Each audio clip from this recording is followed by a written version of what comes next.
Is a dedicated cloud really a cloud? This is the third segment on security of a four-part series that I'm doing here on dedicated cloud. So let's go ahead and jump right in. We've talked already in series 1 about automation, series 2 about operational strength, and now in the third segment here, we're going to talk a little bit about security. When I grew up in a very small town in the mountains, and it was common practice for us to either leave the keys to the car in the ignition or above the visor, and everybody did it where I grew up. Very small community, very nice, not a lot of security per se. Our houses were usually left unlocked at all times, a very open community. When I grew up and moved to the big city, I didn't leave my keys above the visor anymore, right? I made sure I took my keys. In fact, I had extra security like an alarm as I locked my house. I had multiple deadbolts because the environment I was in, the big city, I knew had associated risks. So I took extra precautions. In fact, I implemented more security in the big city than I did when I was living in the mountain community. And so it is with us. Today, when we implement IT infrastructure, we can look at legacy IT infrastructure as an example of my hometown, illustrated on the right there.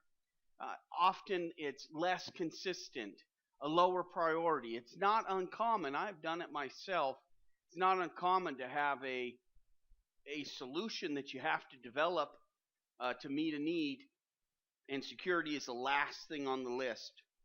Now, of recent, security obviously gets a lot more attention because of the constant threats that we're having, but generally speaking, our IT environments illustrated on the right, the legacy IT environments, tend to be a little less consistent in the application of security.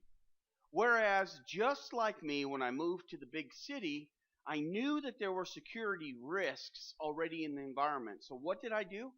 I immediately started bringing my keys in. I lock the car, right? I have my keys with me. I lock the house. When I enter the house, I lock the house behind me. Why? Because I know that there's a threat, and I want to take all types of precautions to make sure that my living environment is secure. Cloud technology is very similar to that. And illustrated here on the left side of this screen are some of those standards by which we comply to. In a structured environment, like FedRAMP, for example, and I know in these videos I talk a lot about FedRAMP, but the FedRAMP standard of 275 plus NIST 800-53 controls is pretty impressive. And having a solution, a dedicated cloud that comes with all of those controls, well, that's outstanding. And what that does is ensures me as a consumer that the mandated IDS and IPS is active and running, that IDS and IPS is a sensor unto itself, not associated necessarily with the hardware of a firewall, but a sensor all unto itself. I know that I have compliance to these 275 plus NIST controls required for FedRAMP, although in my dedicated environment, I may not even seek FedRAMP or any federal certification for all that's concerned, but I want to ensure that my data and my environment is secure. Why not shoot for a security standard that has a lot of security controls to ensure that my environment is secure?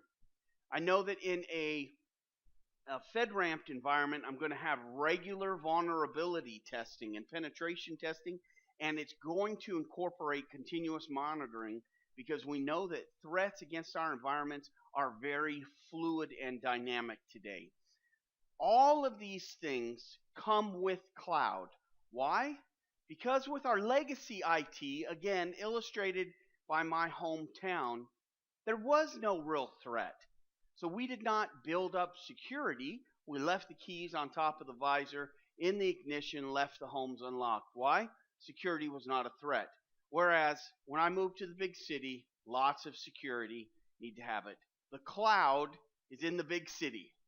And so we have a lot of security built up within cloud environments today, both dedicated and multi-tenant shared environments.